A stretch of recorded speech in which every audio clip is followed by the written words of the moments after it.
Glória a Deus. Cumprimento o povo de Deus na paz do Senhor. Amém. Amém. Glória a Deus. Louvado seja o Senhor. Convido os irmãos a abrir suas Bíblias na carta do apóstolo Paulo aos Filipenses, capítulo de número 4, versículo de número 13. Colossenses, capítulo de número 4, versículo de número 13. Vamos ver a palavra do Senhor. Glória a Deus. Eu estava dizendo, o culto já foi para a oferta e o louvor. Porque o culto sem louvor, né, não pode existir. Aí é o louvor, quero subir ao Monte Santo de Sião, e nosso coração de povo. O culto agora está completo. Porque Paulo ele diz assim, que o culto ele tem que ter salmos, a palavra e o louvor, hinos espirituais. A irmã louva esse louvor, que diz: eu quero subir ao Monte Santo de Sião, e leva a gente a adorar. Amém? Amém. Como é bom a gente louvar a Deus e glorificar o nome do Senhor. Filipenses, capítulo de número 4, versículo de número 13. Quem achou, diga amém. Só esse versículo, né? Ele é bem conhecido, bastante conhecido, e ele é bem curtinho. Ele diz assim: tudo posso naquele que me fortalece. Amém? É assim que está escrito na sua Bíblia?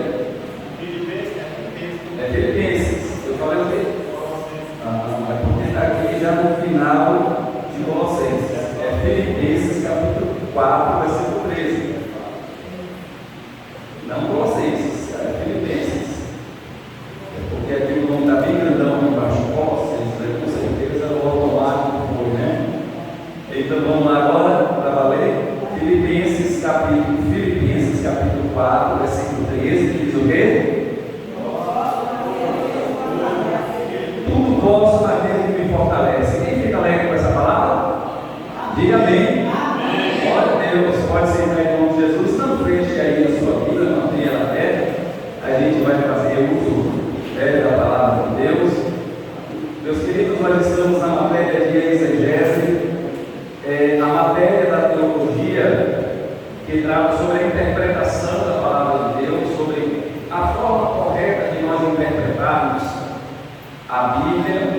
É necessário, sim, muito necessário, que se faça a interpretação correta, até porque a Bíblia não foi escrita na nossa língua, então seria uma negligência nossa, seria negligência da nossa parte apenas ler ou apenas ouvir o que alguém falou e achar que aquilo já é o bastante e não pesquisar e não estudar, e não verificar, não averiguar se de fato é aquilo mesmo. E a gente precisa ter um cuidado muito grande, porque a Bíblia ela foi escrita em línguas que não eram a nossa língua. Na tradução, na transliteração, até chegar ao nosso português, passou pelo entendimento dos intérpretes, passou pelo entendimento de quem interpretou e trouxe para a nossa língua. Então, nesse caminho de lá para cá, a palavra de Deus ela foi feita pura, ela foi feita completamente perfeita. A palavra de Deus ela foi transmitida sem erros, de forma nenhuma existiu na palavra de Deus.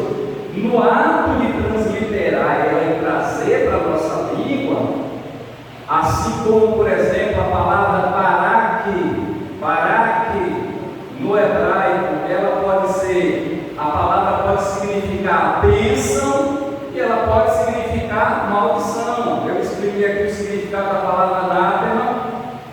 A palavra anátema, ela pode ser algo ruim, amaldiçoado, algo contrário, ou pode ser algo bom, como a questão que nós falamos do dízimo. Está lá escrito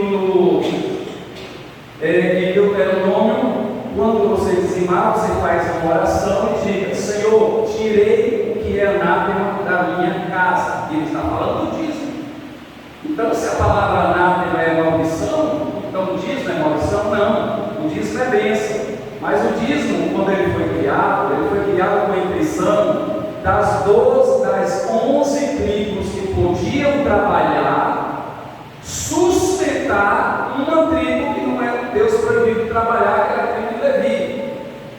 Simplesmente existiam 12 tribos e Deus falou para 11 delas: vocês vão ter direito de trabalhar, vocês vão plantar, vocês vão colher, vocês vão vender, vocês vão comprar. Mas a tribo de Levi não. Eu quero que a tribo de Levi não faça nada, não trabalhe, não plante, não vai ter herança de terra, não vai poder receber terra nenhuma, porque a tribo de Levi vai servir exclusivamente a mim. Isso Deus dizendo: essa tribo vai cuidar do tabernáculo, essa tribo vai cuidar do sacrifício, não pode deixar o fogo se apagar, tem que trocar o azeite da lamparina, tem que trocar os pães da mesa, tem que cuidar do incensário. Então essa tribo não pode trabalhar. Então quem vai sustentar ela? O dízimo das 11 tribos. As 11 tribos vão dar 10% do que plantar e colher, para que essa tribo que não vai trabalhar seja sustentada.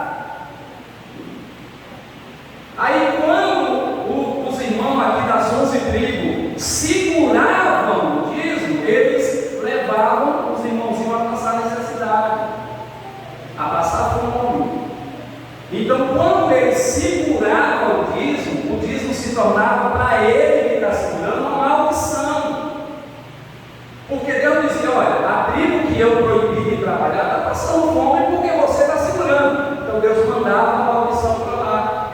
E ele sofria a maldição porque estava retendo, e o que era para ser bênção estava se tornando uma maldição. Então a Bíblia diz: quando você dizimar, você ore e diga: Senhor, tirei o que poderia se tornar uma maldição na minha casa. Já dei o dízimo para o levita, para o órfão e para a viúva. Amém? Então a palavra, pode ser que uma palavra anátema, alguém lê e vai dizer: oxe, mas o dízimo é maldito, porque aqui a palavra anátema é maldito. Ou não é? Ou não foi assim que Jesus falou: se por acaso surgir um outro evangelho que não seja o meu, seja anátema. Então a palavra anátema quer dizer maldição. E por que lá em Deuteronômio está dizendo que o dízimo é um anátema? Que quando alguém doasse o dízimo, dissesse: Senhor, tirei o anátema da minha casa, porque aquele dízimo estava sendo retido, ele estava sendo seguro diante da fome e da necessidade daqueles que Deus disse: olha, essa tribo vai ser sustentada por vocês. Eu vou fazer com que a sua plantação cresça, vou fazer com que os seus frutos sejam maravilhosos, mas cumpra o seu papel por causa deles, porque eles não trabalham porque não querem, não. Eles não trabalham é porque são vagabundos, não. Eles não trabalham porque eu proibi-los de trabalhar, para que eles sirvam a mim. Então, irmão, como é que a gente não vai estudar, pesquisar, ir lá no hebraico, lá no aramaico, para saber o que significa? Seria negligência da nossa parte pegar a Bíblia e sair aqui pregando para vocês sem pesquisar e sem estudar. Porque se a Bíblia fosse primeiro Deus tivesse revelado ela na língua portuguesa, a gente não teria preocupação nenhuma, porque não precisaria de uma tradução, de uma transliteração. Mas ela não veio na nossa língua, ela veio no hebraico, no aramaico e no grego, línguas completamente diferentes da nossa. Então a gente não pode jamais, o próprio Jesus, você não vai ver jamais Jesus dizendo: leia a Bíblia, leia a Bíblia. Ele diz: estude a Bíblia, examine as Escrituras. Vocês erram porque vocês não examinam as Escrituras. E Jesus estava falando diante de pessoas que estavam pregando e interpretando a palavra. E vocês estão cometendo erro nessa interpretação de vocês. Vocês não examinam, por isso que vocês erram. Por isso que vocês cometem erro. Então Jesus incentiva a estudar, a examinar a palavra. Então a exegese e a hermenêutica, ela é a matéria que vai ajudar a gente a fazer isso. Vai ajudar a gente a pegar um versículo e vai ajudar a gente a interpretar esse versículo da maneira correta, da forma correta. Aí nós vamos começar, nós vamos pregar, nós vamos ensinar, nós vamos evangelizar da forma correta, usando o texto da maneira correta, e não somente recebendo, ouvindo, sem antes averiguar se aquilo de fato é desse jeito. Então a exegese, o que é que a exegese faz? A gente começou a falar, primeiro nós temos aqui as 5 regras, vamos só repassar aqui rapidamente. Temos as 5 regras para nós chegarmos em um texto e a gente ler ele e compreender da forma correta, que é interpretar lexicamente, ou seja, a palavra que está escrita ali, como nós fizemos na aula passada, foi a palavra corban, que Jesus usou o texto e ele falou sobre a palavra corban. Nós fomos lá e descobrimos no dicionário que a palavra corban quer dizer oferta ao Senhor. Então as pessoas da época de Jesus estavam doando tudo para a casa de Deus para tirar a responsabilidade de cuidar dos seus pais ou dos seus avós. Então, eles estavam usando o pretexto de doar as coisas para Deus para se eximar da responsabilidade de cuidar dos seus pais. Então, nós fizemos uma interpretação lexicamente, aí foi para o significado da palavra. Quando você chega no significado da palavra, aí você vai ver o contexto, que é a segunda regra, interpretar sintaticamente, organizar. E temos o número 3, que é interpretar contextualmente, ler o contexto que está antes daquele versículo e o que está depois daquele versículo. E ver a história, quem é que está falando nesse texto? Está falando para quem? Está falando em que lugar? Em que condição ele está falando? Tudo isso é pergunta que nós temos que fazer para nós quando nós estivermos lendo um texto da Bíblia. Quem é que está falando aqui? Hoje nós vamos fazer interpretação, nós vamos fazer aqui a exegese de um texto. Eu trouxe um facinho, né? Esse aqui é um pouquinho mais complicado, não tão complicado assim, mas a nossa mente está tão presa ao que a gente ouviu tanto que a gente nem aceita a verdade da verdade chega. Eu já vi gente dizer: eu não aceito isso aí que o senhor está falando, não. Eu disse: não aceita por quê? Porque não aceita a verdade? Porque aprendeu errado até hoje. Quando o certo chega, você quer continuar com o erro? Quer continuar com o erro, continue com o erro, mas se está errado, está errado. Está errado. Irmão, se eu ouvir uma coisa errada até hoje, eu vou chegar para dizer: pastor, está errado isso aí. Você, como, meu irmão, ele vai me mostrar a verdade, eu vou ficar muito feliz. E saber que alguém diz assim: olha, até hoje você interpretou esse texto de forma errada. E se ele me mostrar, fala: oh meu Deus, muito obrigado por abrir os meus olhos para que eu leve, você chegue à interpretação correta. Então, o contexto, a interpretação histórica, deve ver a história, está ao redor, como eu falei, do pregador do telhado. Jesus falou que eu prego e eu culto, na frente pregarão sobre os telhados. Culturalmente, a história conta que aquelas irmãs, as mulheres em cima dos telhados, que lavavam as roupas, estendiam as roupas e contavam as histórias para as outras. E ali as notícias iam passando de uma para outra, em cima dos telhados, que era isso que elas faziam. Tanto fofocar da vida dos outros também, como falar uma coisa boa também. Anunciar: olha, o Messias vai chegar aí. Então tudo que era notícia, que você queria saber, era só subir para o telhado, que as irmãs já estavam. As irmãs já estavam tudo lá reunidas, já lavando roupas. Era 2 lugares, e se você quisesse ouvir da vida alheia, era 2 lugares para você ir atrás. Era em cima dos telhados, as irmãs estavam estendendo a roupa, ou nos poços onde elas iam buscar. É lugar de fofocaria, né?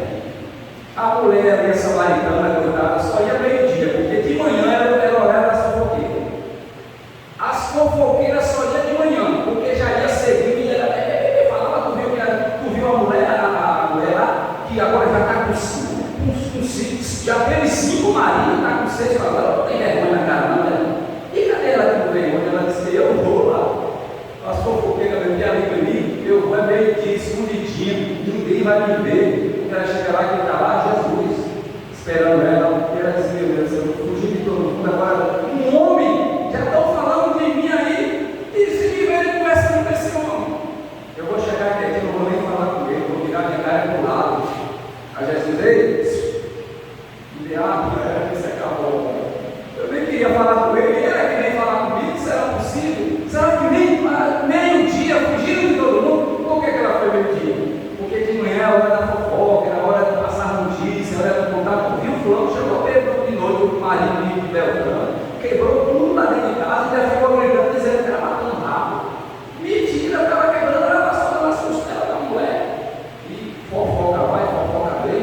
E a coitada disse: eu vou lá orar, ela foi lá. Eu vou lá meio-dia. Porque eram dois lugares onde se diz, isso é cultura. Isso existia na época. Eu estou falando para descontrair, né? De fofoca, para descontrair. Não era só fofoca que rolava, não. Mas começava a coisa séria também, né? Aqui é só para descontrair. Mas elas conversavam sim de coisas sérias. A mulher do fluxo de sangue, por exemplo, aquela mulher, ela não vivia na casa da família dela. Ela não vivia porque, primeiro, a mulher que no tempo menstrual, a mulher era vista como imunda, ela tinha uma purificação de 7 dias. E ela se afastava de tudo. E toda mulher que tinha fluxo de sangue, que tinha o sangue, enquanto o sangue estivesse jorrando ali, ela era considerada impura. A Bíblia diz isso. Ela tinha que se afastar do marido, tinha que se afastar de todas as coisas. E tudo que aquela mulher tocasse, isso é cultura mesmo, isso é a Bíblia, não é o que eu estou inventando. E tudo que ela tocasse era considerado imundo, tinha que ser lavado, tinha que ser lançado fora. Então aquela mulher do fluxo de sangue, ela não vivia no convívio familiar. Ela vivia em uma aldeia separada, porque ela não podia tocar em ninguém, porque se ela tocasse em um objeto é imundo. Se ela tocasse em um homem, como se tornava imundo, tinha que tomar banho, sair da cidade para se purificar. Então ela tinha que morar, assim como os leprosos, ela tinha que morar fora da cidade. Então como foi que ela ficou sabendo que Jesus ia passar? Quem foi que contou para ela? Porque nessas aldeias, só quem tinha direito de entrar, olha para mim, por favor, só quem tinha direito de entrar na cidade com uma placa dada pelo líder político da cidade, ou era uma capa, ou era uma placa, eram cegos.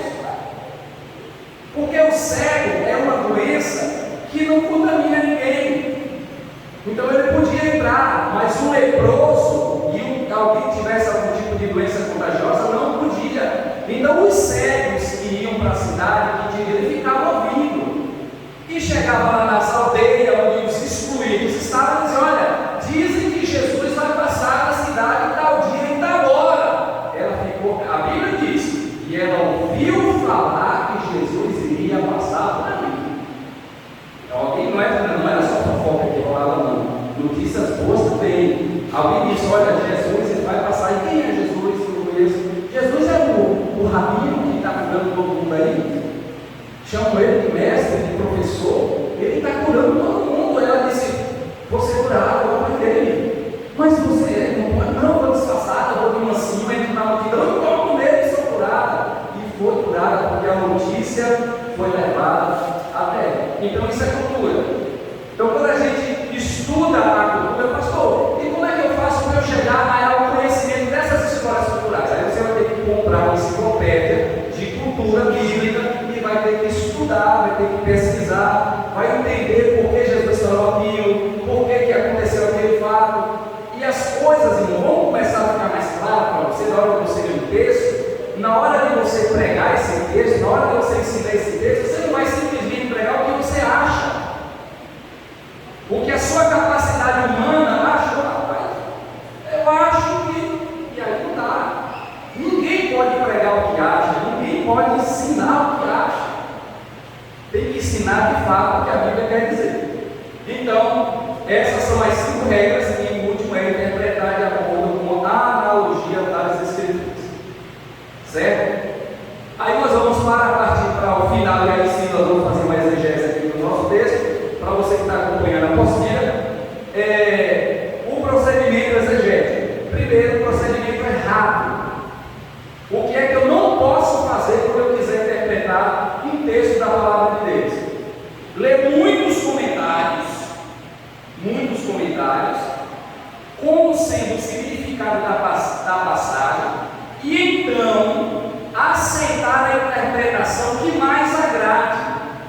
Esse procedimento é errado pelas seguintes razões. Deixa eu primeiro falar aqui o que é que de fato ele está falando. Você leu o texto, não entendeu e saiu pegando um monte de comentários bíblicos para ler. Quando você pegou um comentário, você leu, não gostou muito desse, não gostei. Foi para esse aqui também não. Esse aqui me agradou. Isso aí não. Nós não devemos atrás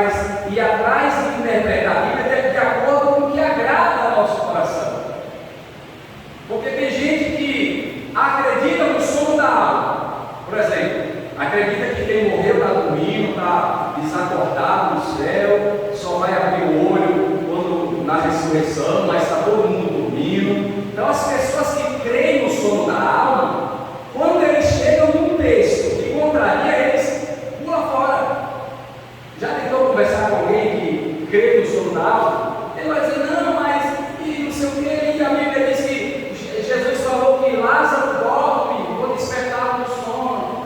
Não é isso. Paulo diz, nem todos dormem, nem todos dormirão. Então é dormir, essa palavra dormir quer dizer realmente dormir? O dormir que Paulo está falando é ficar no escuro, na inconsciência, até rodar, ou os mortos estão conscientes? Aí a gente vai para Apocalipse capítulo 4, a gente vai ver as almas que estão debaixo do trono de Deus, dizendo, até quando não vingará nosso sangue? Eles estão falando, até quando o Senhor não vingará nosso sangue? Esses homens estão mortos já, foram degolados pela palavra, e a Bíblia diz em Apocalipse capítulo 4, que eles estão abaixo do trono de Deus, e eles dizem, Senhor, até quando não vingará nosso sangue? E o que falar de lá do rico Lázaro, que Jesus conta, e é Jesus que conta. Jesus conta e diz assim, o rico olha para o seio de Abraão e vê Lázaro descansando em seus seios, repousando, reclinado em seus seios, e o rico grita, consciente, dizendo, oh pai Abraão, até Abraão ele reconhece, pede para Lázaro molhar a pontinha do dedo na água e vir refrescar minha língua, porque estou atormentado nessa chama. Aí Lázaro diz, não dá, tem um abismo entre você e nós, não dá, vai para lá, nem que está aí, vem para cá. Aí ele diz, então, manda ele ir lá, o fantasma dele, espiritismo, o fantasma dele aparecer para os meus 5 irmãos que tem lá na casa de meu pai, para que eles ouçam a verdade e não venham. Aí Abraão quebra o espiritismo no meio e diz, só dá para voltar se ele ressuscitar, mas ele não vai ressuscitar porque ele já tem tudo para que creiam e não vá para onde você está. Eles têm Moisés e os profetas, ou seja, eles têm o Antigo Testamento. Se eles não creem no Antigo Testamento, vão para o mesmo lugar que você está aí.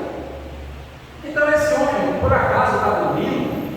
Não, ele está consciente. Então quando você pega aqueles que creem no sono da alma, que é uma doutrina herética, é uma heresia, eles afirmam que quem morreu está completamente no sono, sem consciência nenhuma. Então quem gosta dessa teoria vai começar a procurar interpretações, versículos que apoiam o que ele crê e vai dizer, me agradei desse, não gostei desse, isso aqui para mim não é bom. E isso não é correto. A forma correta da gente interpretar a Bíblia é a gente ler, é a gente buscar a interpretação, ver os comentários todos e fazer igual o amigo falou para mim. Ó, pastor, você me deu um livro, eu disse, mas tem certeza que você vai ler esse livro? Esse livro é problemático. Esse livro é problemático. Esse livro aqui é de uma seita que diz que a redenção nossa foi feita no batismo de Jesus e não na cruz. Eu já conheci o livro, e eu não teria coragem de dar aquele livro para ninguém, porque o livro diz que a redenção, nossa redenção não foi na cruz, foi na água do Jordão, foi no batismo. Eu disse, você tem coragem de ler esse livro? Ele disse, eu estou lhe dando, porque eu sei que você vai ler esse livro como se come peixe. Como é que você come peixe? Joga o peixe na boca e mastiga e engole? Ou você tira as espinhas, joga para um lado e come, só que não vai engasgar, que não vai prejudicar? Então eu disse, eu estou lhe dando, porque eu sei que você vai ler esse livro como se come peixe. Eu disse, então tá bom, aí eu pensei, o meu eu não gosto muito de peixe, eu gosto só de peixe que não tem espinha, ele só tem aquelas costelas ali grossonas, porque eu tenho raiva de espinha de peixe, mas elas pequenininhas, porque eu não como a comida fica toda lá, eu perco o tempo todo só tirando a espinha. Quando eu vou comer uma direção, procura um peixe que não tem espinha, então você vai comer uma lesma, porque só lesma não tem espinha, tem espinha. Vai comer uma lesma? Uma lesma é melhor do que ficar tirando espinha. Então, eu disse a ele, olha, então como é que a gente faz? A gente pega os comentários e vai lendo com um espírito de oração e lendo, tirando o que está correto, o que não está correto, o que tem apoio, o que não tem apoio. Então é errado você ler um texto, não entender, procurar o significado e ficar procurando o que mais te agrada.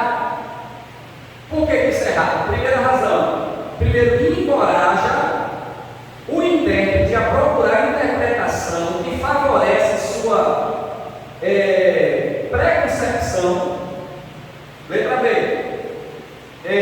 Forma o hábito de simplesmente tentar lembrar-se das interpretações oferecidas.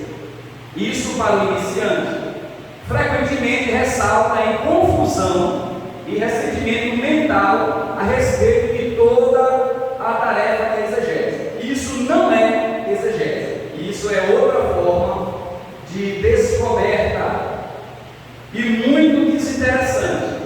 O péssimo resultado e mais sério do processo errado da exegese é que o próprio intérprete não pensa por si mesmo. Ele fica atrás das interpretações, dos contextos, dos comentários, e ele fica refém do que alguém falou, refém do que alguém disse. Irmãos, alguém já viu alguém dizer assim: irmãos, porque a Bíblia diz que não cai uma folha da árvore sem que Deus permita? Quem já ouviu isso? E quem já leu isso na Bíblia? Eu procurei na Bíblia, quando eu não achei. Sabe onde foi que eu fui achar isso? No Alcorão dos muçulmanos. Você acredita nisso? Agora, é uma verdade? É. Claro, não dá uma folha da árvore se Deus permitir. Mas eu chegar aqui com os irmãos, subir nessa tribuna e dizer: meus irmãos, a Bíblia diz que não cai uma folha da árvore sem que Deus saiba. Aí os irmãos, e se o irmão levantar o dedinho assim e disser: pastor, qual é o versículo mesmo? Aí eu vou lá em casa: pai, hoje não vou dar não, porque eu não sei aqui bem, mas eu vou lá em casa e prometo em nome do Senhor Jesus Cristo que terça-feira tá. Aí não vai fazer na Bíblia não, se for no Corão. Aí ele vai na Bíblia, vai achar textos parecidos de Jeremias, porque as folhas da árvore são todas ordenadas, vai achar algo parecido, Jeremias falando, mas do jeito que está escrito: não cai uma folha da árvore sem que Deus permita. Até o louvor, né? Deus proverá, não cai uma folha da árvore. Eu vou ficar dando: se Deus não deixar. Mas é verdade, não cai não, sem que Deus deixe. Mas eu disse: eu não me mostro o versículo e eu vou chegar com Jeremias, que é parecido. Aí se alguém chegar: mas não chegou o Corão, não tem que o senhor falou. Aonde, menino? No Corão não. Oi, no Corão. Você sabia disso? É a mesma coisa que faz por ti que eu te ajudarei. Alguém ajuda a Bíblia?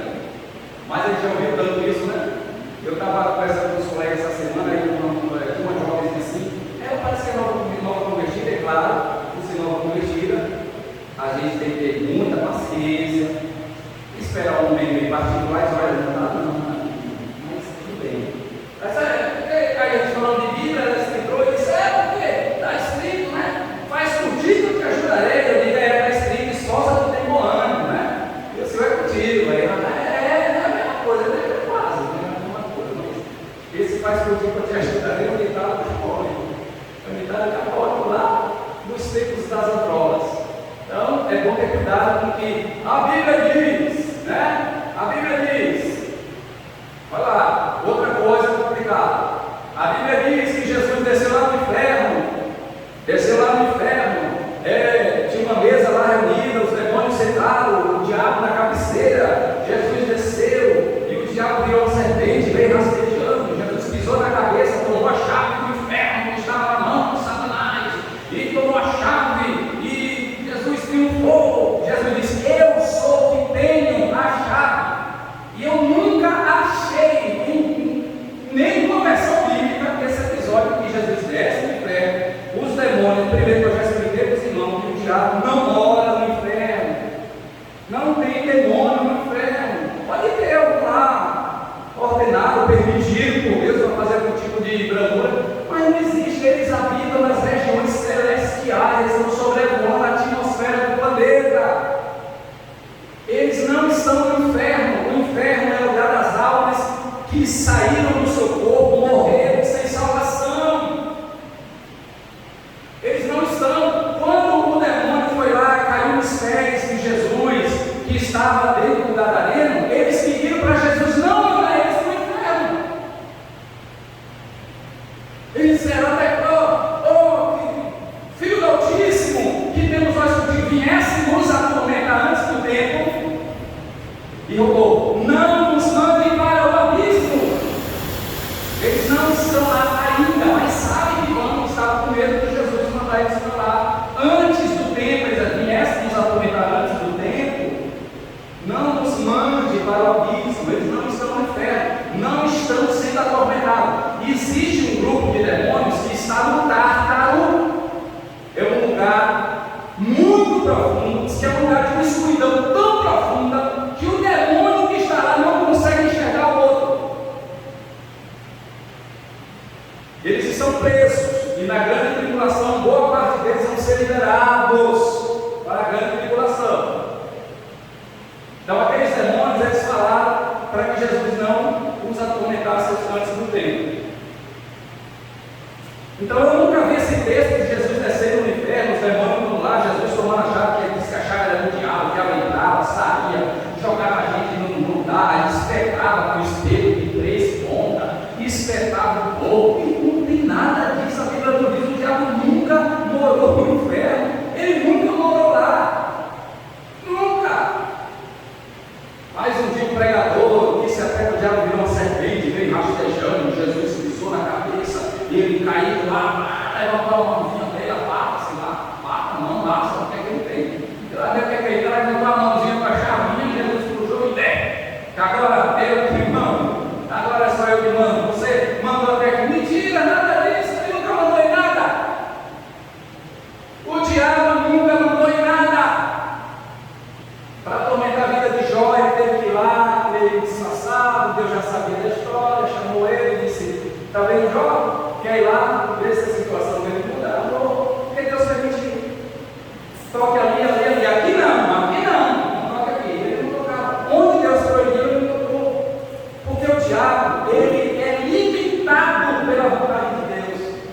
Ele só vai até onde Deus permite.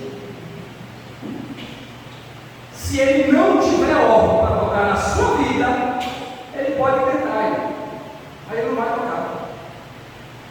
Então não podemos ficar nem menosprezados, nem ficar brincando, brincando de pisar na cabeça do diabo, de pisar na cabeça do diabo, e dando brecha do outro lado, que aí, se der brecha, foi o que ele falou para Deus. Ele disse que o Senhor cercou ele, não tem brecha nenhuma, não tem brecha na parte financeira, não tem brecha na parte da família, não tem brecha na parte da saúde. Como é que esse homem vai servir se ele está cercado, existe uma cerca? E eu já falei sobre a série, que é aquela cerca entrançada de cipó, que não dava para a raposa passar, não tinha espaço, não tinha brecha para ela passar. Então o diabo falou: eu já tentei, o homem não dá brecha. Mas o Senhor cercou ele, o Senhor protege, o Senhor livra ele, porque como é que ele vai ser? Aí ele disse: então eu vou abrir a cerca, vou deixar você entrar. Não que ele tenha permitido, não que ele tenha cometido nenhum tipo de pecado, mas eu vou abrir a cerca e deixar você entrar para você ver que ele é fiel a mim, não pelo que tenho, mas pelo que eu sou para ele. E Deus, quando Deus abre, meu irmão, quando Deus abre aquela cerca, você está pensando que só foi Jó que o diabo tocou? Sabe quantos mil funcionários Jó tinha naquele dia? Que morreu todo mundo. De cada setor da empresa de Jó, de cada setor morreu 99,9, e só sobrou para contar a história. Sabe quantas famílias ficaram de luto, né? Só porque Deus tirou a cerca? Sabe quantas famílias ficou de luto naquele dia? Sabe quantos filhos não viram os pais voltar para casa naquele dia? Quantas esposas não viram os maridos voltar para casa naquele dia? Só porque Deus abriu a brecha da cerca para ele entrar na vida de Jó. Sabe quantos caixão aquele viu passar? Meu Deus, outro, quem era? O empregado de Jó. Meu Deus, e aqueles que vão lá? O empregado de Jó também, misericórdia, eu não vou para a empresa de Jó, não. Morreu todo mundo, mas sobrava um de cada setor. Em cada setor da empresa, o setor da jumentaria, o setor da jumentaria morreu todo mundo, levado menos, só ficou um. O setor dos camelos, da camalaria, também morreu todo mundo. Foi uma empresa. Quem está nessa empresa? Irmão,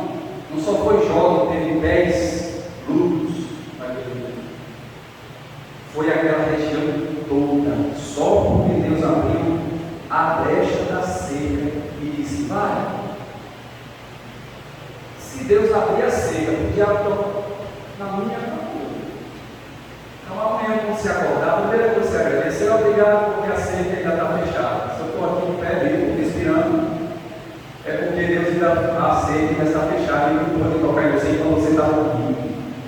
Quando você acordar e seus filhos estiverem vivos, obrigado, Senhor, que a seca ainda está protegendo meus filhos e ele não pode tocar em meus filhos. Porque se o diabo puder, ele vai matar. Se ele puder, ele mata. Porque ele veio para matar, roubar e destruir. Então Deus sabe disso, dizer para não. Aí não. Então ele é limitado, certo? Mas nunca foi dono de nada. Mas vamos embora, que o tempo está curto. Então, meus irmãos, ele vai falar aqui sobre qual é o processo correto, pastor. O processo correto é o intérprete, ele deve perguntar primeiro o que o autor diz e depois o que significa a declaração. Toda vez que você lê um texto bíblico, você deve se perguntar o que o autor quis dizer aqui. Então, essa pergunta que você está fazendo vai levar você a procurar a resposta dela até que você encontre. B. Consultar os dicionários para encontrar o significado das palavras desconhecidas, que não são familiares. Você encontrou uma palavra difícil, como corban, como anábel, como baraque, você vai procurar o significado dessas palavras para que você tenha uma ajuda. Isso aí através dos dicionários. É preciso tomar muito cuidado para não escolher o significado que convém ao intérprete pensar. Como eu falei, existem palavras hebraicas que têm dois significados. Então, eu estou procurando o significado, tem dois, pensa maldição, qual é o melhor para mim aqui? Não, qual é o melhor dentro do contexto? Dentro do contexto. Será que a mulher de Jó, de fato, pediu para Jó amaldiçoar Deus? Será que foi isso? Jó, diante do que ela fala, Jó diz: você está louca? Você fala igual uma doida? Por acaso nós vamos receber o bem de Deus e não o mal como ele permitiu? O que foi que levou essa mulher a falar isso? Será que de fato ela mandou Jó amaldiçoar? Será que um ser humano pode amaldiçoar a Deus? Não pode, biblicamente falando. A Bíblia diz que o maior abençoe o menor. Então, para amaldiçoar alguém, alguém tem que ser maior do que ele. Então não pode um ser humano aqui da terra amaldiçoar a Deus. Então, ou ela estava de fato doida, como diz Jó, ou ela quer dizer outra coisa. Abandona esse Deus que morre. Como é que eu cheguei a essa conclusão que ela pode ter de abandono? Pelo que ela disse: até agora permanecerás fiel, até agora ainda permanecerás perseverando. Abandona Deus, abandona esse Deus bom. Não amaldiçoa, porque não pode, não existe um ser humano amaldiçoar Deus, ele é maior. É como dizer que em cima de Deus tem uma coisa, não tem. A palavra El significa o Altíssimo. A palavra Altíssimo é um superlativo, que significa que em cima de Deus não tem mais nada. Deus é um ser que nunca olha para cima, porque não tem nada lá em cima dele. Nada, ele é o mais alto de todos, de tudo no universo. Então Deus não olha, não tem nada para ele olhar para cima. Agora a Bíblia diz que ele olha para baixo, ele se inclina para ver o que está na terra. Para baixo ele olha, porque tudo está abaixo de Deus e nada está acima de Deus. Amém, irmãos? Então, não procurar a interpretação que lhe agrada. C. Depois de usar bons dicionários, uma ou mais gramática devem ser consultadas para entender a construção gramatical, né? No verbo, a voz, o modo e o tempo deve ser observado por causa da contribuição à ideia total. O mesmo cuidado deve ser tomado com as outras classes gramaticais. Olha para mim aqui, por favor. Um dia eu vi um pastor pregando, ele pregou no livro de Jó. E o que ele pregou, irmão, era uma pergunta, tinha um ponto de interrogação no final. E o pastor esqueceu do ponto de interrogação. Então, se eu leio uma frase que é uma interrogação e eu esqueço do ponto da interrogação, essa interrogação vai se tornar em quê? Em uma afirmação. E isso é muito perigoso. perigoso. Se Deus está perguntando, Ele não está afirmando. Então o pastor passou o tempo todo afirmando que Deus perguntou. Deus não afirmou, Ele perguntou, Ele fez uma pergunta. Assim como Deus fez várias perguntas para Jó: por acaso onde tu estava quando eu formava a terra e as estrelas cantavam? Por acaso você pode? Acho que foi no meio dessas perguntas que o pastor leu. E ele esqueceu, ele engoliu o ponto da interrogação, e em vez de ele pregar o tempo todo interrogando, que era isso que ele deveria ter feito, irmão, Deus perguntou a Jó. Deus pegou Jó e disse: vai, me diga, quando foi que você viu isso? E não sei o que, não, ele era irmão. Deus disse a Jó que Jó tinha visto, e não sei o que, e Deus afirmou, então eu não tinha afirmado. Eu disse: Jesus amado. Os crentes vão sair daqui tudo dizendo que Deus afirmou uma coisa que Deus não afirmou. Deus perguntou. Olha o perigo de não ter um cuidado com a gramática, com o tempo, com o verbo. Por isso eu preciso ter cuidado. Ter muito cuidado, muito cuidado. Então leia com bastante atenção, com muito cuidado, é muito bom para que a gente, antes de pregar, no mínimo, leia o texto, no mínimo, umas 10 vezes. O mesmo texto que você vai pregar, no mínimo, leia umas 10 vezes. Porque às vezes eu leio o texto, quando eu vejo na segunda vez, eu já prestei atenção depois que eu não prestei na primeira vez que li. Na segunda vez, agora, se for um texto que eu estou familiarizado, se for um texto que eu já li várias vezes, um texto que eu já estudei, já interpretei, aí não precisa, né? Não precisa. Eu conheço o texto, já li o texto, já busquei uma exegese do texto, já busquei uma hermenêutica, já estudei, pronto. Então não precisa ficar relendo uma coisa que eu já li, já estudei. Se é um texto novo, se é um texto desconhecido, se é um texto que eu estou chegando ali agora, eu não devo pregar nele até que eu de fato entenda e saiba o que é que esse texto está querendo dizer. Nunca chegar a pregar ou ensinar um texto que eu não aprendi. Ah, mas o Espírito Santo, pastor, vai me dar hora. Não vai não. Pastor, não vai não. Ele não vai dar. A Bíblia diz que o Espírito Santo ele vai fazer você lembrar. Lembrar é diferente de dar. Dar eu nunca li e ele chegou, irmão, chegou aqui a... Não. Dar é o que ele fez com Daniel. Ele trouxe a palavra para Daniel, ele trouxe a interpretação para Daniel. Ele veio para Moisés, ele trouxe a palavra para Moisés. Ali sim, ele trouxe a palavra para Moisés. A interpretação ele trouxe para Daniel. Mas para nós, Jesus falou: o Espírito vos fará lembrar de tudo que vocês ouviram e aprenderam de mim. Então eu estou aqui pregando. Então qual é o papel do Espírito Santo? É trazer algo para mim ou me fazer lembrar? Oi? Lembrar. Então para o Espírito Santo me fazer lembrar, eu devo ter estudado, devo ter lido, devo ter ouvido. É assim que tem que ser, para que a gente tenha uma responsabilidade de estar diante de uma igreja, passando por essa igreja, transmitindo para essa igreja algo que seja de fato a verdade da palavra de Deus. Amém? Não, deixa eu dizer uma coisa, os irmãos podem perguntar qualquer coisa que quiser. Mas foi a irmã Rita, que perguntou: pastor, posso perguntar? Pode, meu irmão. Meu irmão pode perguntar qualquer coisa. É até bom que se pergunte durante, para não deixar ali para o final, porque às vezes eu vou responder e passo meia hora respondendo. Aí se você deixar para perguntar, quando já estiver finalizando, vai ter que estender por meia hora mais, eu vou ter que explicar direito.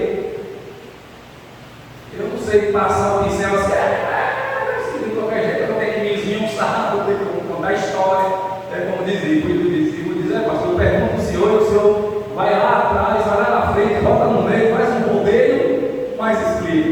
Aí ele, o ouvido dele já deve estar queimado, porque os áudios é de 5 minutos, é de 7 minutos, é de 10 minutos. Mas eu só sei, ele disse: olha, vai tendo paciência aí. Eu não tenho aquela paciência de mandar o áudio, um áudio de 5 minutos, 5 áudios por minuto.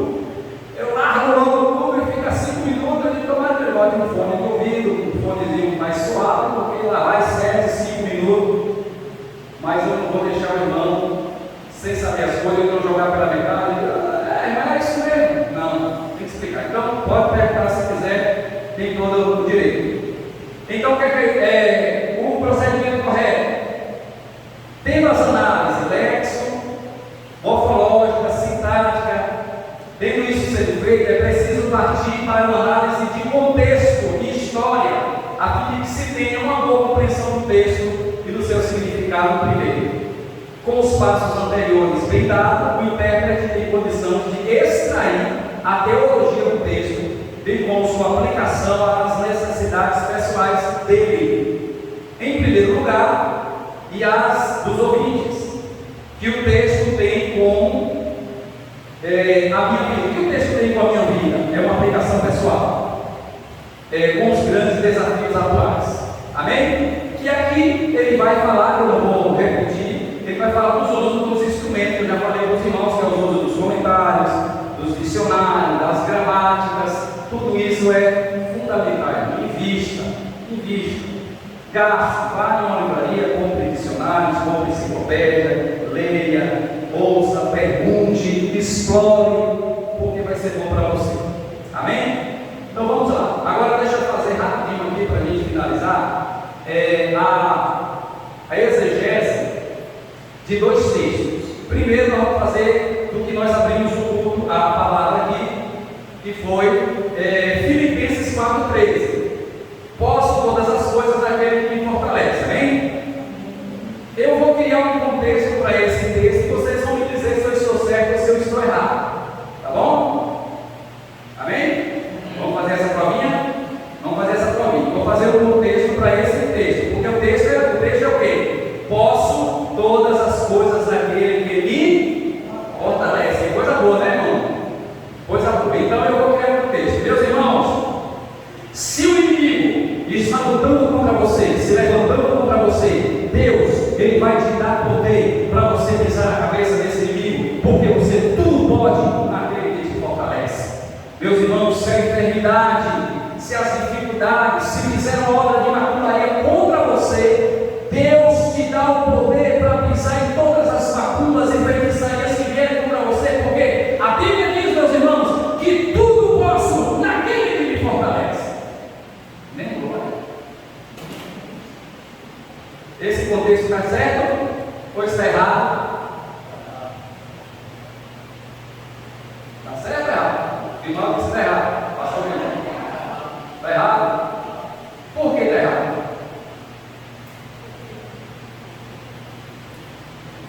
Você aqui não disse que você pode todas as coisas que te fortalece? Esse poder é poder dar um tapa na cara do inimigo, de bicuda, como é o Corinthians aí? Dá-lhe de bicuda na cara do cão. Dá-lhe de bicuda na cara do cão. Será que não é esse poder que... Irmão, Deus, Ele me deu poder sobre a força do inimigo? Sim ou não? Em outro texto, Lucas 10:19, esse que usou o poder para pisar em serpentes e escorpiões sobre toda a força do inimigo. Não é mentira isso não. Agora, se eu pegar Filipenses capítulo 4, versículo 13, e dizer que esse poder que Deus me dá é o poder de pisar no inimigo, é o poder de desfazer as macumbas, é o poder de desfazer tudo, eu estou errado. Porque o contexto diz o seguinte: o contexto diz assim: digo isto não por causa da pobreza, porque aprendi a viver contente em tudo e qualquer situação. Tanto sei estar humilhado, como também sei ser honrado. De tudo e em todas as circunstâncias, já tenho experiência, tanto de ter fartura, como de passar fome. Tem crente que diz que não pode passar fome, não. Mas Paulo podia, porque Paulo é menos crente do que esses irmãos que não pode passar fome. Paulo é menos crente do que esses irmãos, irmão. Se você vê um crente passando fome, ajude ele, mas não diga que ele é miserável, está amaldiçoado, não, porque Paulo passou fome e era mais crente do que nós. Assim também sei em ter abundância e viver na escassez, porque posso todas as coisas naquele que ele me fortalece. Então, quando você vê o contexto, ele não agrada tanto, irmão. Vocês perceberam que quando eu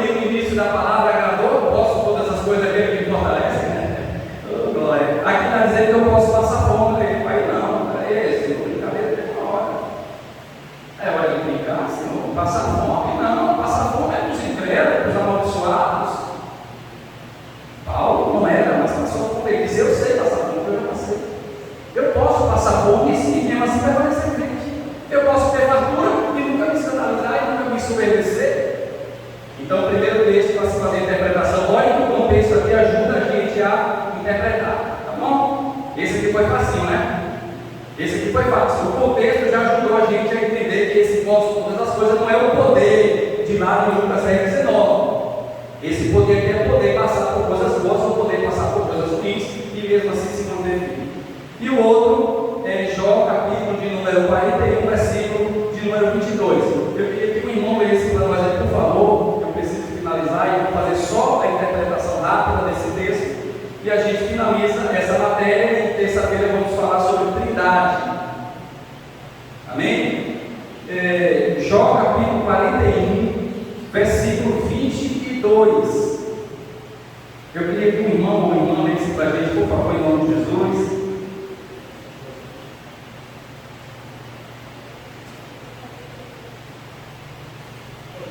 Pode. No seu pescoço pousa a força, perante ele a minha tristeza salta do Brasil. Isso, perante ele a minha tristeza salta do Brasil. Pronto. Aí você já ouviu louvores também que diz que diante do Senhor a minha tristeza salta de alegria. Pronto, vamos lá. Vamos fazer uma exegese desse texto aqui. É errado dizer que a tristeza salta de alegria diante de Deus? Não. Não é errado, não. Eu tenho certeza que uma pessoa triste, se ele se encontrar com Deus, a tristeza dele vai se converter em alegria e vai saltar de alegria. Não é errado. De jeito nenhum.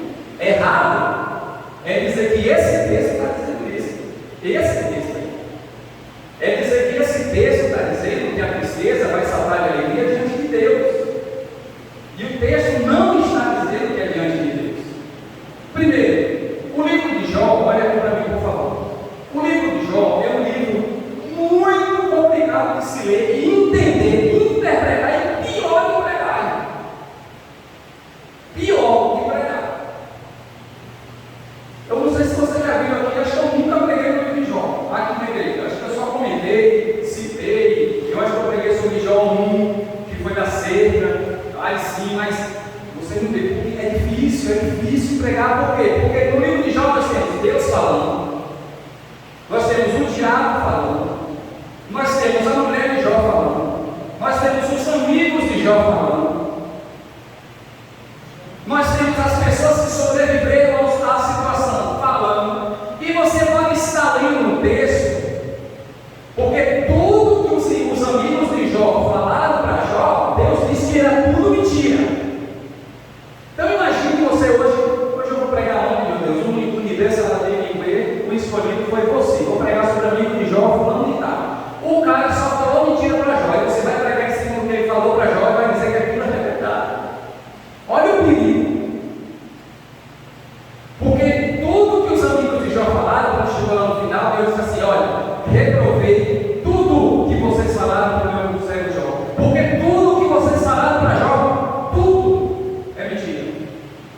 Então tudo que os amigos de Jó falaram, nada é para ser pregado como exemplo. É para a gente dizer: olha, irmãos, eu estou pregando aqui no livro de Jó, e quem falou isso aqui que eu estou falando foi o amigo de Jó, mas isso é mentira. Porque Deus falou lá no final que era mentira. É assim que tem que pregar. Não é abrir o livro de Jó, ler o que o amigo de Jó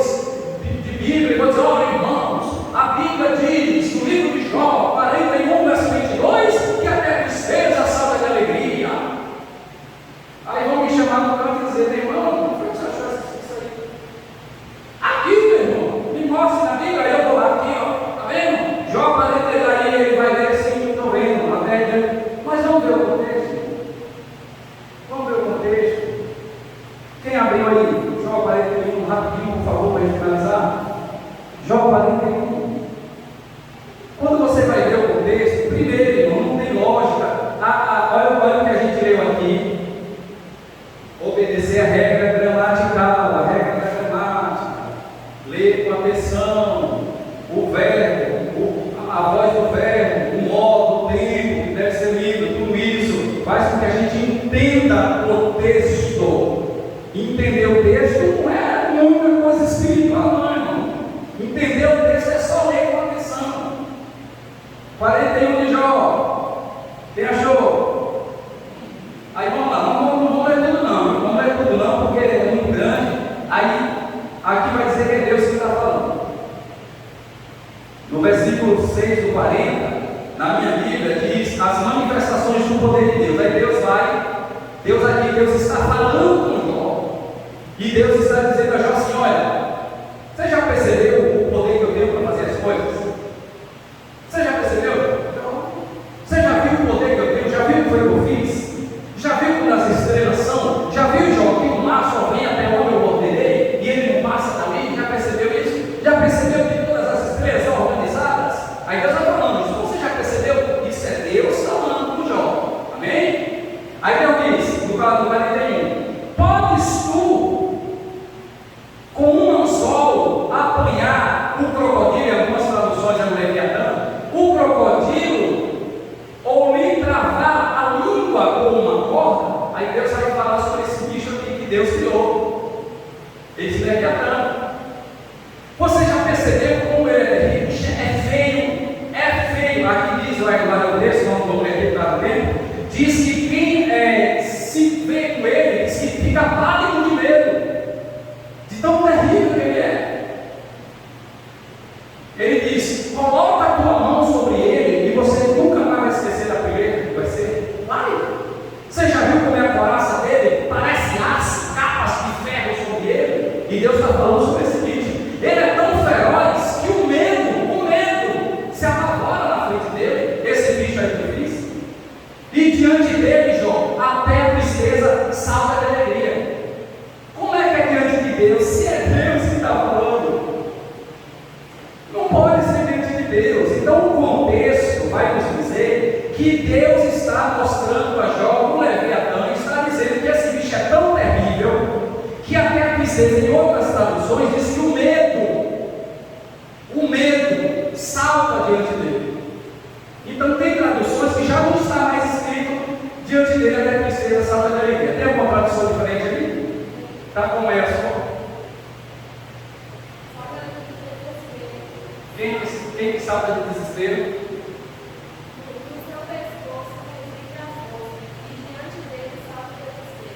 Salta o desespero. O desespero salta diante dele. Olha o que aquela tradução já está dizendo ali. Já está dizendo que a alegria, a tristeza salta de alegria. O desespero salta diante dele.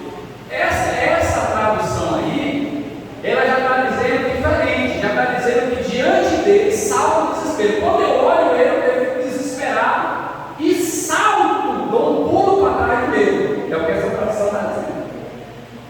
Olha só a complicação que é alguém pegar o texto e dizer: diante de Deus até a tristeza salta de alegria. Aí todo mundo se conforma com o que alguém disse, com o que a musiquinha falou, não procura interpretação, aceita a verdade e perde uma interpretação como essa daí.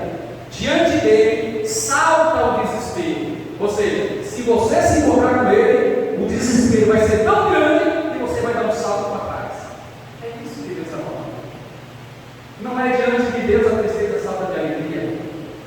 Esse texto aqui. Mas eu creio que diante de Deus o triste fica leve. Eu tenho certeza. Mas não é dizer que esse texto está dizendo, sem que ele diga. Isso é complicado. A gente assassina todo o contexto. A gente assassina toda a interpretação que está antes e que está depois. E lá no céu Deus fica bastante triste. Deus fica triste, Deus fica, não é de mim não, para que seja só de alegria. Não é de mim não, é eu que estou falando a ele, não é direito. Deus não pode dizer, meu pai, é meu pai. Eu fiquei Deus dizendo: não, meu filho Jesus. Eu fico imaginando o pai dizendo: ó, Espírito Santo, misericórdia. Não é de mim, não é do bicho do capiroto, do bicho velho lá, do Leviatã, do bicho feio, do bicho velho lá. E o Leviatã, deixa eu dizer uma coisa para vocês aqui, e eu não vou entrar nesse mérito agora, mas vou deixar um gostinho, um saborzinho de pesquisar para vocês. Eram dois. Deus falou: ó, o Leviatã, nenhum ser humano na face da terra poderia matá-lo. Nenhum ser humano na face da terra poderia matá-lo. Só Deus. Deus vai matar. E eram dois. Me pergunta onde é que está o outro. Eu só respondo assim: não pergunta. Eu vou ficar de pergunta, agradecer ao Senhor. Glória. Onde é que está o outro? Na grande, Isaías diz que Deus vai matá-lo com uma espada. Deus vai matá-lo com espada. Isaías diz: eu que a Bíblia diz, eu não posso dizer mais nada além disso. Deus irá matá-lo e Deus matará a grande serpente, o Leviatã, com a sua espada. Não é do diabo que ele está falando, é do Leviatã mesmo, verdadeiro. Um ele matou, mas o outro está vivo. Aonde, pastor? Ele está vivo. Escute uma coisa: você sabe que o oceano ele tem níveis de profundidade, sim ou não? Nós, seres humanos, só conseguimos chegar a 20 metros, não é isso? Me corrija se eu estiver errado. Eu não entendo muito disso não, então estou aqui chutando mesmo. Eu acho que até 20 metros, se passar disso, o nosso ouvido começa a seguir, sai sangue e a gente morre, é assim? Se a gente descer sem aparelho nenhum, descer, der um mergulho, descer, se passar de 15 metros, eu acho que já dá um subindo. Alguém aqui mergulha? Quem aqui mergulha, já mergulhou de rio? Meu pai dizia que a depender do estímulo da pessoa, algumas pessoas não conseguem descer nem 5 metros. O estímulo já começa a estourar e sangrar. Eu botei 15, já foi lá, exagerei, 5, eu acredito que é isso mesmo. Então, quanto mais vai ficando profundo, mais o ser humano não passa. As máquinas, o submarino já desce muito a profundidade, mas o submarino ele tem um limite. Ele não pode passar daquilo ali. Se ele passar, todos os aparelhos dele quebram, ali acaba uma catástrofe. Lembra do pessoal que foi descer lá onde estava a carcaça do Titanic? Eles foram um submarinozinho pequeno. E eles desceram uma profundidade que não podia. Então chegou um momento onde eles passaram do limite e foi tchum, e comprimiu todo mundo. Os caras correram ali e viraram do lugar. Porque é a mesma coisa você pegar uma latinha de alumínio e fazer, porque eles chegaram no limite.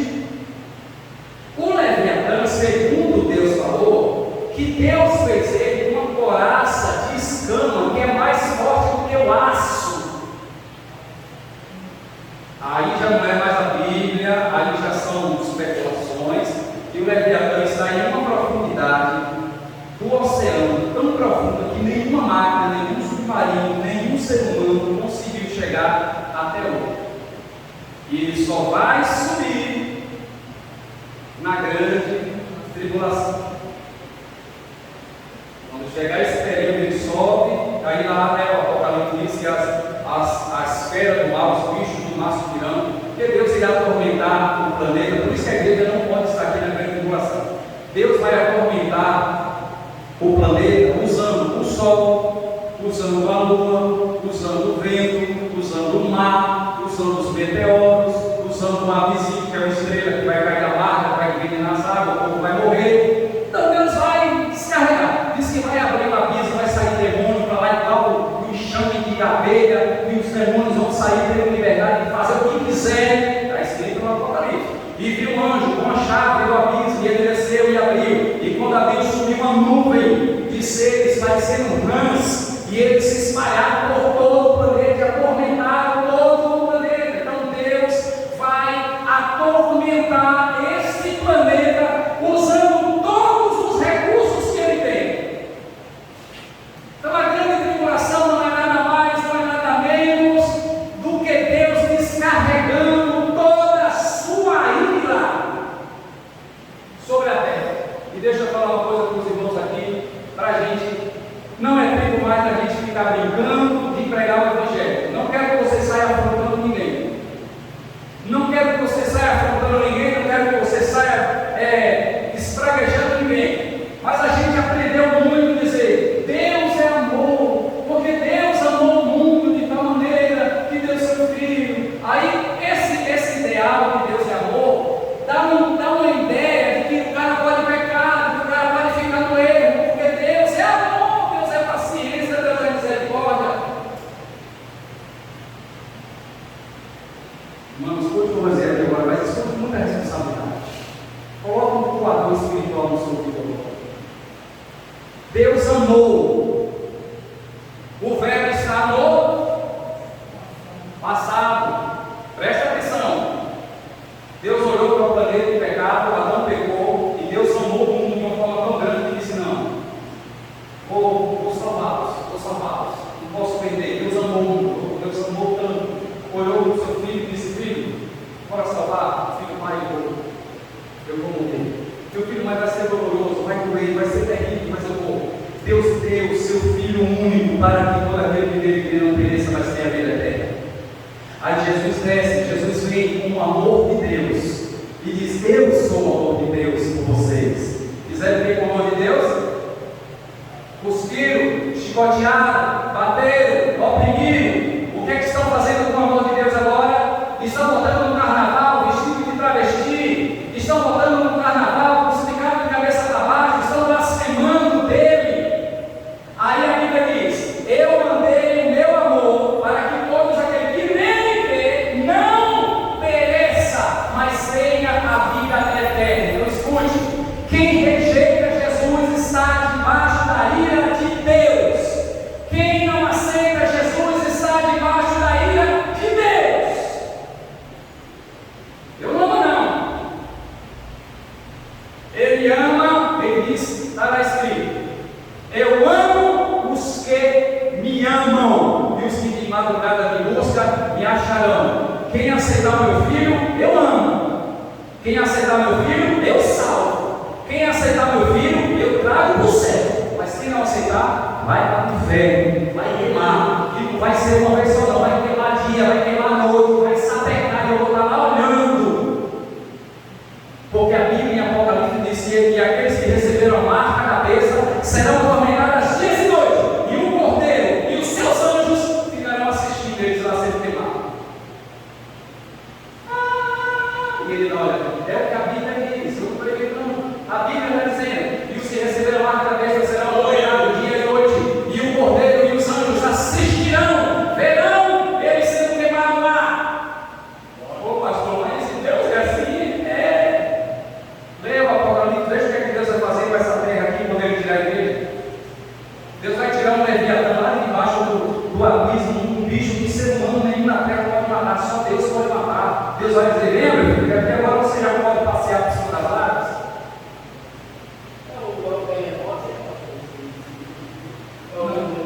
Não, o behemoth, ele tem algumas interpretações, diz que o behemoth é um hipopótamo. Mas olha outro texto bom para ele fazer o exegese. Menino, esse texto é maravilhoso. O behemoth, algumas traduções chamam de hipopótamo.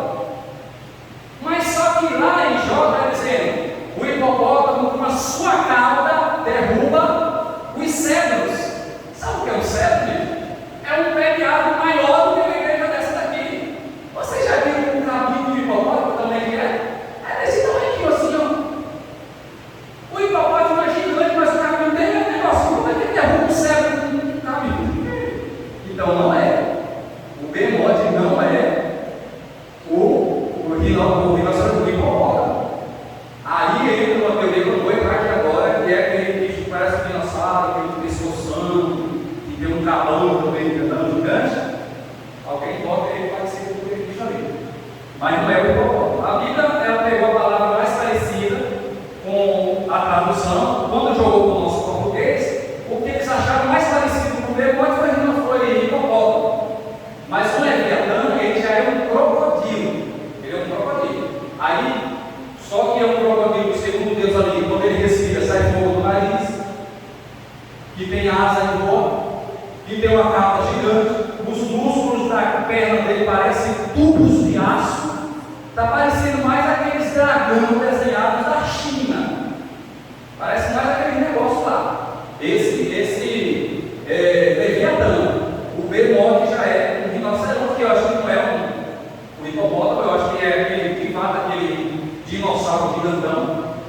E tem aquele carro que esqueci o nome dele, que é o que come erva.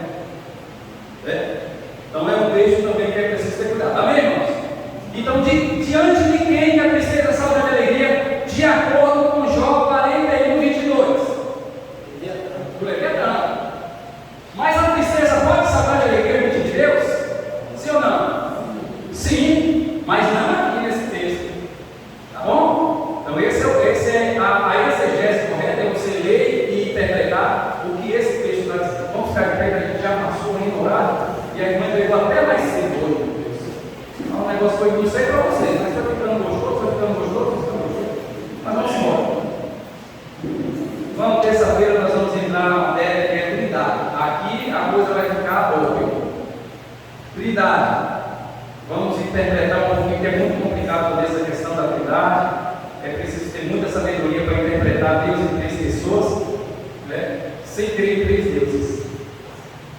Você não pode crer em três deuses. Esqueça disso. Não existe três deuses. É um Deus só, mas em três pessoas. Amém? E se a gente crer em três deuses, nós vamos ser politeístas. Aí não pode. Não podemos ser politeístas.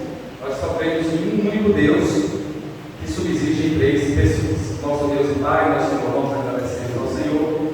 Pai, queremos louvar o Senhor pela nossa vida, pela oportunidade de estarmos aqui. Nessa noite, Pai, aprendemos um pouquinho sobre como interpretar a tua palavra. Nos ensina, nos ajuda, cada vez mais nos dá sede e fome da tua palavra. Ó Deus, em nome de Jesus Cristo, que esses irmãos possam estar saciados e com mais sede e vontade de conhecer cada vez mais a tua palavra. Nos prepara, Senhor, para a próxima semana. Vamos falar sobre a Trindade, o triunfo Deus, o Deus em três pessoas, Pai, Filho e Espírito Santo. Nos ensina, meu Pai, em nome de Jesus, a cada dia mais aprender do Senhor e crescer na graça e no conhecimento da tua santa palavra. Fica conosco em nome de Jesus e para a glória de Jesus. Todos digam amém. Levante as mãos para o alto. Deus conduz o teu povo em segurança nas suas casas, debaixo da tua santa proteção. Livra do mal, Deus, em nome de Jesus, e nos dá uma noite